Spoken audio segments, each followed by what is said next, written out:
3 matches remain. Will we stay in the second Bundesliga or sneak our way into the playoffs for a chance at meeting our goal of getting this squad back to the Bundesliga? Today's episode is going to give us the answer.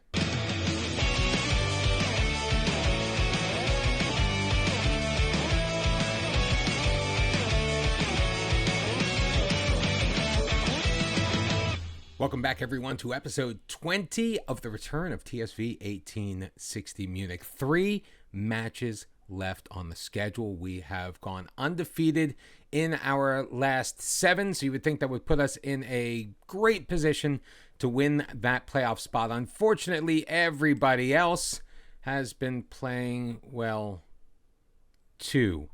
We've got a big match coming up against Nuremberg. They're currently sitting in that playoff position, 2 points ahead of us. Fortuna Dusseldorf sitting in the middle on goal difference. These 3 matches are going to determine how our season is going to end, so let's get right into it. We essentially find ourselves in the position where our playoff hopes are alive with a win today against Nuremberg. A loss, and that puts us 5 points behind, with only 2 left to play and 6 points up for grabs. So the team that's going out and trying to get it done for us is like this. It's going to be Kretzmar in goal with Koninghaus, Najar, Papadopoulos, and Olmo on the right back side. Kovac at the base of the midfield with Vernetzi and Kanga on the wings. Ahead of them, Patrick Sontheimer and Talon Duman with Rezart Iseni leading the line. Iseni picking up 5 goals in the 10 matches that he has played so far for us. Nuremberg at home is going to be going with a 4-4-2. Luckily for us, that is a formation we have had some success with. Hopefully that's going to continue today as they start with the ball deep just 2 minutes in. The pressure is going to be on as Buckman will play it to the right-hand side. Hannibal ahead for Goller. Being challenged, Rykov dropping it back for Guyamera. Throwing it forward, but Papadopoulos will be there to take over. Najar, left side for Koninghaus. Ahead, Sontheimer, throwing it forward. Rezart, behind the defense. Rezart is in, and he has picked up goal number 6 on the year. 2 minutes and 40 seconds in to give 1860 Munich the 1-0 lead. Kretzmar is going to start it off from his 6-yard box, just 12.5 minutes in. Najar dropping it for Vernetzi. Finds Talon Duman, back for Kovac, ahead for Sontheimer. Through ball for Talon, edge of the box, into the middle. That's off of Horn, cleared away. Almost going to gather it, throw it wide. Cannot find Vernetzi, played out by Nuremberg, and Goller's going to bring it up along the right side. He's got plenty of room and space, throwing it in the middle. Olmo will clear it, but only as far as Malejo. Back for Oscar. Moving it into the middle, meeting a little resistance, drops it for Buckman. Guyamera throwing it in. Winsheimer is in the box and on the volley picks up his 14th of the year to equalize things at 1, just under 14 minutes into this match. So lots of goals back and forth, and both teams with that long ball over the top. This time, Guyamera finds Winsheimer, who's able to beat Kretzmar far post to tie things at 1. I was feeling so good, and then all of a sudden, things just go right back the other way. With the score equalized at 1, things in the standings back to where they are. We are in 4th place, still 2 points behind that playoff spot. Mallejo dropping it corner of the box for Oscar. Pushes it deeper. Double teamed in for Winsheimer, and Winsheimer picking up the brace. And it's 2-1 Nuremberg. There were comments in the Discord about how we may potentially be struggling against the 4-3-3, but not the 4-4-2, about this being overrun in the midfield. That's just not what's happening. Well, what's happening is they are just taking advantage of our center backs, who have so far this season been extremely solid in Najar and Papadopoulos, but right now they're just not doing very well. Also, Talon Duman has picked up a knock. We are going to throw some encouragement to the team, but we're going to look at possibly making changes. Goller is in. Goller scores. That is his 4th of the year, and it's now 3-1. And I'm watching our playoff hopes just slip down the drain. And we're now going to be forced to make a change just 29 minutes in as Talon Duman is brought off. Martin Kobolansky is going to take his spot as that advanced playmaking center midfielder. Mallejo nodded away by Najar, but it looks like they're going to pick up a penalty, and it's just gone from bad to worse for 1860 Munich. They're going to check it. They have awarded the penalty in Nuremberg with a chance to go up 4-1 in the first half as Kretzmar goes in the wrong direction. Manuel Winsheimer has the hat trick, goals number 14, 15, and 16 on the year. And this could be very well the end of our season here. Looks like a second season in the second Bundesliga is going to be in the cards for the Lions. The half has been hit. Nuremberg out shooting us 11-3. They've just really been all over us. 10 fouls being called on 1860 Munich. And we're going to have to look at ways we could possibly shuffle the deck and see what we can do as we move into this second half. So what that's going to mean is changes to our formation as we are going to go to more of a midfield diamond. The back four is going to remain the same. Kovac is going to stay in place. Christian Conte is going to come on in place of Patrick Sondheimer, is going to slot into that right wing position. Martin Kobylanski is going to be more of that attacking midfielder at the top of the diamond. And we now have two men in the striker position as Jardel Kanga is going to join Iseni up top. We're going to see if this is going to do anything for us. We haven't trained it. This is not something we have played before, but we are kind of rolling the dice as we try to get a little bit more offensive, go slightly narrower as we're moving the ball up, and hopefully we can generate a little bit of offense against this Nuremberg side that really has just taken it to us so far. Using a base 4-4-2, they've just really dominated as Gawler will throw it in, but Vernetzi's going to steal it off of his man. Pushing it forward, in for Kanga. Ahead, Aseni. Aseni is in, but he can't beat the goalkeeper, and Rogel is going to clear.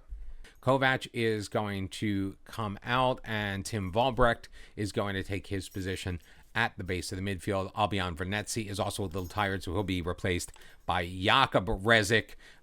Plenty of time to change the game, so go do it. We're going to confirm those subs as we move forward with Vernetzi playing it to Conte, throwing it ahead, looking for Kanga, can't find him. Moyeho moving it ahead. His shot is going to be blocked off and easily handled by Tom Kretzmar. The changes are going to be made. That's going to be it for our opportunity to get new players out there. We're going to demand more from our team, even though we are on the road. We're trying not to get too down on them, and looking at it, Koninghaus is just not playing well. Our entire back four is really just not doing great. We've only managed one shot in this entire second half, and that came off of the foot of Rezart Izeni as Vekasur is going to bring it up. 3 minutes added on. We have played the full 90. We are in added time. Papadopoulos will gain control. Right side to Almo. Ahead is Seni.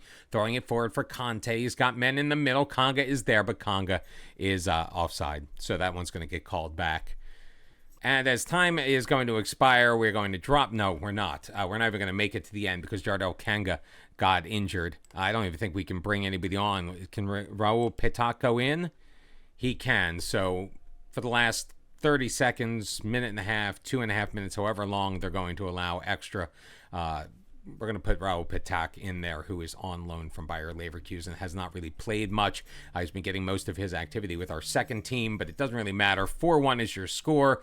And we now find ourselves 5 points out of a playoff spot with only 6 points available. Luckily for us, though, we have weak opponents, but that just means that Nuremberg and Fortuna Dusseldorf are going to also have to fall apart, and that's probably not going to happen.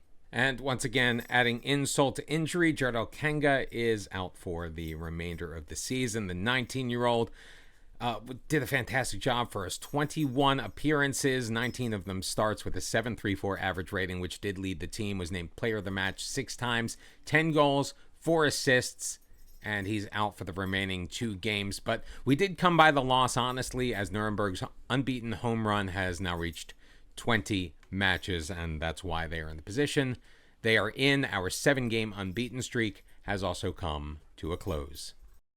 Well, even though we're still going to have a match next week, this very well could be the end of our season. Depends on how we do against Karlsruhe. They're currently sitting in 13th place. And then after that, we do have a bit of a break as we get Holstein Kiel, who's currently sitting in 18th and almost certain to get relegated. Meanwhile, after our match last week, Bochum actually was able to leapfrog us, and they are currently sitting in 4th place. We are still 5 points behind Nuremberg, but now we've got Bochum and Fortuna Dusseldorf to pass. Now, Nuremberg, they've got Eintracht Braunschweig currently sitting in 8th place on the road this week, but they do play Karlsruhe next week, so I don't know if they're going to drop all 6 points. And Bochum, they're at home against Darmstadt, currently sitting in 10th place. Fortuna Dusseldorf also at home, taking on Jan Regensburg in 14th. It's going to be a tough road, and we're down more men than I would care to count. So some changes necessitated by both injuries and last week's performance. Philip Antovsky is going to come in and play at left back as Koninghaus is going to take a seat. Victor Olmo is also going to sit down as Vigala comes back in as the right back. Max Rosenfelder is going to be sitting at the base of the midfield. And because of the injury to Jardel Kanga, Christian Conte is back in at the right wing. So we are going to line up as such. It's going to be Kretzmar in goal with Antovsky, Najar, Papadopoulos, and Zvigala on the back line. A midfield of Vernetzi, Rosenfelder, and Conte, with Sontheimer and Talon Duman ahead of them, with Rezart Iseni, who picked up the lone goal in the match last week, is going to be playing our striker once again. To say that we miss Finn Lockenmacher up top is a bit of an understatement. Rezart Iseni, though, with 6 goals in 11 matches, which is not too bad. He just does not have that same skill set, that fear that gets instilled in the opposition like Finn Lockenmacher had, where Lockenmacher was a little bit better at moving the ball himself, which made the rest of the team around him just that much more of a threat. And Nuremberg is already winning, aren't they? They are. They've taken a 1-0 lead in the 3rd minute over Eintracht Braunschweig. So as much as we don't want to have to watch the scoreboard, it's kind of necessary. Fortuna Dusseldorf also has taken a 1-0 lead. Bochum just took a 1-0 lead. So we really need this victory to keep pace. Conte's got it, edge of the box. Sontheimer, Talon Duman chips it in for his 4th of the year to give 1860 Munich their first goal of the match and the 1-0 lead. Those final third throw-ins, man, I absolutely love them. What a way, moving the ball around. Sontheimer through 2 defensemen, finds Talon Duman, able to put it in inside the post and past the goalkeeper to make it 1-0. But again, with Bochum leading, now Nuremberg is now drawing Eintracht Braunschweig 1-1. They were able to equalize as Vernetzi's got it, throwing it in the middle. It's chipped. The goalkeeper can't hold on to it. Will be cleared for another final third throw-in, but we're not going to get to see this one. Still currently sitting in 6th place, but only 3 points now behind Nuremberg. The fingers are crossed. The only problem is if we tie Nuremberg on points, they still win because they are currently ahead of us on goal difference by 7, 23-16, as the first half comes to a close. 7 shots to 2 in favor of 1860 Munich. We've had the possession. We're the only team with shots on target. We've got the 1-0 lead. We just need a couple of other things to fall in line for us around the league for us to even have a chance at sniffing that playoff spot at the end of action next week. Fortuna Dusseldorf and Bochum are still leading. Nice long throw in, cleared away. Rosenfelder's going to take his man down at the edge of the box. That wasn't in. That's not going to be a penalty. That can't be a penalty. I mean, it's going to be a very dangerous free kick position, sure, but that was outside of the box. Nuremberg still tied with Eintracht Braunschweig 1-1 as another throw-in coming in here in the 57th minute. Vonček throwing it in the middle. Engels is going to head it on for his first goal of the year. Are you kidding me? 33 matches in, he scores for the first time to equalize. God, I love this game so very much. Nice cross by Von Stock. Engels getting up over his man. That looks like that was Philip Antovsky. And it's 1-1. Hopefully we can get something back here as Antovsky will carry it ahead. Engels is going to run him down. Play back for Goetze, but Antovsky, what a press. He's going to throw it in from distance, and it's going to go high. Maybe not the greatest opportunity. Didn't really have anyone to pass to, but probably could have taken his time. And with that equalizer, by the way, Arminia Bielefeld has now jumped ahead of us. So it's gone from bad to worse. The fact that we've only lost once in the last 8 matches, and yet we have fallen 4 spots in the standings, that's just sad. Played forward, Iseni, chip in the goalkeeper, Gershbeck, and he's got his 7th of the year as 1860 Munich takes the 2-1 lead back in the 67th minute. Zvigala to Rosenfelder, head for Conte, pushed it back. What a pass through. Gets by 4 defensemen. Finds Iseni perfectly. What vision by Conte, and Iseni just easily chipping the goalkeeper. 2-1, but that just moves us, unfortunately, back into 6th place. We're still 3 points behind Nuremberg. We really need Nuremberg to drop that point. For Netzi looking far post with the header, and he just can't connect in the way that he needed to. 20 minutes remaining. We're going to make a couple of changes, I believe. Yeah, I mean, Kobylянski will come in and play in place of Renetzi. Niko Kovac will replace Rosenfelder. And, God, I'm loath to make many other changes. Filip Antovsky having an okay game coming back. Let's get Victor Olmo in there, and we'll put him on more of a defensive role to hopefully hang on to this and see this result out in the 20 minutes or so that remain. Arminia Bielefeld, as we mentioned, leading Hanover 2-0. Bochum still with a 1-0 lead over Darmstadt. Eintracht Braunschweig and Nuremberg still tied up at 1. And Fortuna Dusseldorf, they're not going to lose that match. They're leading Jan Regensburg 3-0. Near side for Dame. Ahead for Engels. Gertz to Engels. Olmo steps up, but he can't control it. Franke to Gertz, higher. He's got Engels. Engels pushing it forward into the middle, played away. Kovac taken down, and wide open is Kiel. Was he offside? That is the question, as Kovac is down. He went in for that tackle pretty hard. They have disallowed the goal, but we are going to need to, even though we just brought Kovac in, we're not taking any chances. Tim Valbrecht is going to come in, and we're going to ask him to make a difference in this match with 7 minutes left to go. Kovac, Hired just took him out. Krottenmacher's pass over to Kiel, but Kiel was in an offside position when he took it. So 2-1 is still your score, but at this point, it's pretty much elementary. Unless Eintracht Braunschweig can pull out a miracle at the end of this match and pick up another goal against Nuremberg to give us an opportunity. Engels is going to step in front of that pass, taking it away from Victor Olmo. Kiel knocked down. Valbrecht, though, is going to gather the loose ball up for Conte on the right wing. Conte in the middle. Iseni is there, and Iseni with the brace, his 8th of the year in added time to make it 3-1. That's going to ice this match against Karlsruhe. And we're going to be in an excellent position heading in against Holstein Kiel, but it probably isn't going to matter based on the results that we've seen, as Voracek in his shot blocked and Kretzmar able to make a pretty easy save. Albrecht intercepted there by Dame Goetze to Ziv, we're going to call him Ziv. Zivadze in the middle. Goetze looking for that far corner, and he cannot find it, as time is going to expire, I believe, in this match once Kretzmar sends this long. I don't know why they'd be showing this if they aren't going to at least have him take the kick. Any day now. There you go. Kretzmar sending it long. Franke ahead for Gutau, carrying it across the midfield stripe. We've played 5 of the 4 added on, as it's going to go off of Kobylянski and out of play. They're still going to get a throw-in attempt. Dame finds Gutau.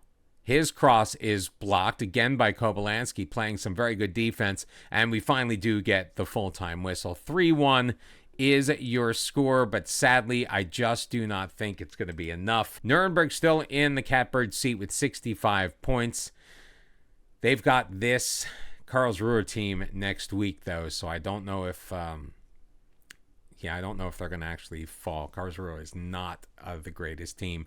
Bochum ahead of us on 63 in 4th. Fortuna Dusseldorf tied on points with us. But again, the goal difference is the main difference. So, yeah, I just don't see it happening. Well, the final week of the season is upon us. The table exactly as we just looked at it. Did want to, while we're all like doom and gloom and feeling like we missed out on something, did want to remember that at the beginning of the season, we were predicted to finish 15th or 16th. We were 33-1 odds to win. Mainz and Hanover were the top two teams, and that's exactly where they've ended up. 3, 4, 5 are Fortuna Dusseldorf, Nuremberg, and Bochum. They're right there. So is Arminia Bielefeld. So we have actually massively overperformed this season. Would it have been nice to have the chance to move up to the Bundesliga? Absolutely it would have been. Could we stand an extra year, seasoning, money from the second Bundesliga, give us an opportunity to continue to grow the team before we are thrust into the big pond? Probably. Does it still suck? Absolutely. So we enter match week 34 with the same lineup from the week before, with Kretzmar, Antovsky, Najar, Papadopoulos, and Zvigala, Rosenfelder, Vernetzi, and Conte in the midfield, with Sontheimer and Talon on the attack, with Rezart, Izeni leading the line. Might as well. They played very well last week. We are playing a far inferior squad in Holstein Kiel, who is up against the drop. And we do still have a slight mathematical chance. Very slight. And I think it goes without saying that no matter what the result today, there will be massive changes for 1860 Munich. We've got a lot of players that, well, not a lot, but a fair few players who are going to be out of contract. Philip Antovsky, his deal is all set to expire. We did try to re-sign him. Right now he's making like $1,500 a week, and he was asking for like $9,000, and we're like, we can't really afford that. Also, Daniel Vine, I believe, is 31 years old, on his way out. Stefan Lex is all set to retire. Talon Duman will play it up to Aseni. Oh, what a turn. He carries it in, and he pots his 9th of the year. It's 1-0, 1860 Munich. We just need like 9 more of those. And we also need Nuremberg to lose, and Fortuna Dusseldorf to not win. Arminia Bielefeld to not win. We need a lot of stuff to happen. But Stefan Lex, like I said, going to retire. Marius Vilsch, who we have not played a lot. He was actually due a massive amount to his old club if we played him a couple of more games. We purposely kept him off the bench. He's also 33 years old, has been quite discontented, so we felt it best to leave him out of the squad as much as possible. Also, Albion Vernetzi, we did try to sell him mid-season. He wasn't happy about it. We had promised him that we wouldn't sell him, so we didn't. He is going to be leaving for a free. Eventually, at the end of his contract, we are not going to be tendering him another deal to move forward. Milos Kocic also is going to be out of contract as well. He's been out on loan most of the time, just hasn't quite developed in the way we would have liked him to. Speaking of loans, 4 loanees obviously not going to be rejoining us unless we get super duper lucky, including Jardel Kanga. We'll get to the rest of the list after halftime here. It's 5-4 shots in favor of Holstein Kiel, but we've got the 1-0 lead. And we'll take a look around the league as things get a little bit deeper to see exactly where we stand. I'm very happy with the performance, though, so let's keep it up, and we're going to leave the same team out there as we start the second half. Also, Niko Kovac is going to be leaving us along with Raul Petak. Petak just really ended up getting eclipsed by Rezart Izeni as a backup striker. The 17-year-old coming in and doing a masterful job for us. In fact, he's got goals in the next 2, and there goes Albion Vernetzi. That is how his career is going to end at 1860 Munich, with a red card. Changes are going to be made. We're going to pop Sontheimer down. Talon Duman will move into the middle, with Sontheimer not really being in position there as a left winger. Jakob Rezic is going to come in. We're going to be playing with 10 men as we go back to a midfield diamond. They're calling it a 4-1-4-1 asymmetrical with a defensive midfielder. Sure. Hopefully that gets us through and we don't have any further incidents. We got 40 minutes left in this match. And the biggest this one, besides Konga, Jamil Najar who has been such a master as a center back playing on the left-hand side next to Antonios Papadopoulos. Also going back to Bayer Leverkusen next year. The good news is we're going to be able to keep our affiliation with Bayer Leverkusen for yet another year because we will not be in the same division, although we have moved into a virtual tie with Nuremberg, and we either need to score a goal or they need to not score a goal. This could be huge as we are looking finally at the standings. We are currently sitting in 4th place on 65 points. Nuremberg is in 3rd place on 65. They have a goal difference of plus 19. We are at plus 18. If we get one more goal, or if Karlsruhe scores again, they're currently leading 4-0. One more could be the difference for us. So I think we're going to make sure we have fresh legs out there. Antovsky is going to come off. Victor Olmo will take his place. Rosenfelder will also make way for Niko Kovac, playing his final match before he returns to his parent club. 2 changes to be made with 15 minutes to go in this match. And if we can somehow wrangle another goal, if Karlsruhe can somehow manage another goal, we could be in that playoff position. I'm not counting my chickens because there's only 4 minutes left. Alma, though, with the corner, sending in Najar on. Oh, and too strong. He can't get his head over it. That could have been it. I cannot believe that we may have just gotten so very close. And yet, so far, Nuremberg did get one back. So even if we had scored, it would have been elementary. We lost on goal difference. And what would it have meant with Finn Lachenmacher on the pitch these last 5-6 weeks? Oh, well.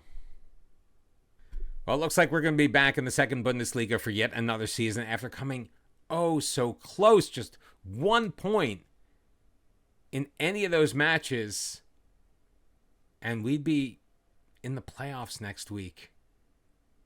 Lots of changes to be made. We're going to wrap up the season and start making those changes in the next episode. Make sure you like this one so you make sure that as many people as possible can see that. Also, be sure to subscribe and turn on your notifications so you know when the episodes drop and you can be one of the first ones to watch it. I love the early birds. Till then, we'll see you for Season 2 in the second Bundesliga. Bye-bye.